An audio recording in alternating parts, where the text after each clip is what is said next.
সুগন্ধা পয়েন্টের বিশিষ্ট পর্যটন ব্যবসায়ী মোহাম্মদ জালাল আহমেদের বিরুদ্ধে মিথ্যা সংবাদের প্রতিবাদে দুঃখ প্রকাশ করেন মার্কেট ও পর্যটন ব্যবসায়ীরা। বিস্তারিত থাকছে আরাফাত শিকদারের তথ্যচিত্রে।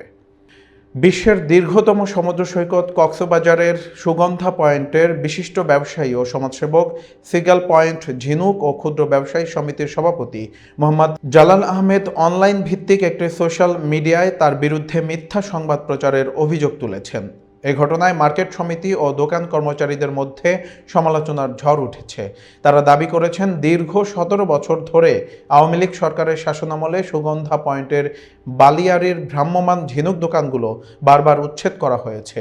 এসব দোকান স্থায়ীভাবে রাখার জন্য ২০,০০০ পরিবারকে রক্ষা করতে আওয়ামী লীগের বড় নেতাদের দ্বারস্থ হতে হয়েছে।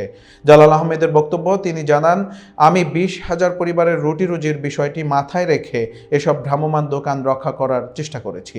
এজন্য কক্সবাজারের বড় বড় আওয়ামী লীগ নেতাদের সঙ্গে যোগাযোগ করতে হয়েছে। তিনি আরও বলেন, আমি দীর্ঘদিন ধরে বিএনপির সঙ্গে যুক্ত ছিলাম এবং কক্সবাজার পর্যটন অঞ্চলের শ্রমিক দলের সভাপতি হিসেবে দায়িত্ব পালন করেছি। কিন্তু ১৬ ফেব্রুয়ারি সোশ্যাল মিডিয়ায় আমার বিরুদ্ধে মিথ্যা সংবাদ প্রচারের পর আমাকে সভাপতি পদ থেকে বহিষ্কার করা হয়েছে। বিএনপির কাছে আবেদন, জালাল আহমেদ বিএনপির স্থায়ী কমিটির সদস্য ও সাবেক মন্ত্রী এপিএস সালাউদ্দিন আহমেদের প্রতি দৃষ্টি আকর্ষণ করে দ্রুত তদন্তের মাধ্যমে তাকে পুনরায় পর্যটন অঞ্চলের শ্রমিক দলের সভাপতির দায়িত্ব ফিরিয়ে দেওয়ার অনুরোধ জানান। বছর ধরে ২০১১ সাল থেকে বিচে ব্যবসা করতেছি জালাল মার্কেটে, কিন্তু এখান থেকে জালাল ভাই কোনোদিন ওরকম কোনো চাঁদা দাবি করেনি। ওটা সম্পূর্ণ ভিত্তিহীন, এমনি বানোয়াট একটাই। ওটা কোনো ওরকম কোনো চাই না। আমাদের থেকে দীর্ঘদিন ধরে কোনো সমস্যা নেই, আমাদেরকে সহযোগিতা করছে। কিন্তু অনেক বছর এখানে ব্যবসা করতেছি, কিন্তু ও তো আমরা খারাপ রিভিউটা পাই নাই, আমাদের সাথে ভালো ব্যবহার করে, আর আমাদের টাকা পয়সা লাগলে ওর কাছে যাইতে পারি। যে আমার বিরুদ্ধে সংবাদ প্রচার করা হয়েছে, সেই সংবাদের আমি তীব্র প্রতিবাদ ও নিন্দা জানাচ্ছি।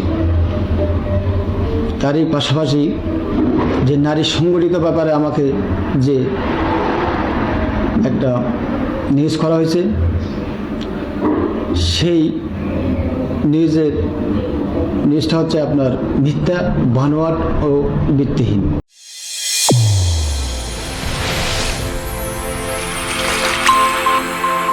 চ্যানেল A1 হৃদয়ের স্পন্দন।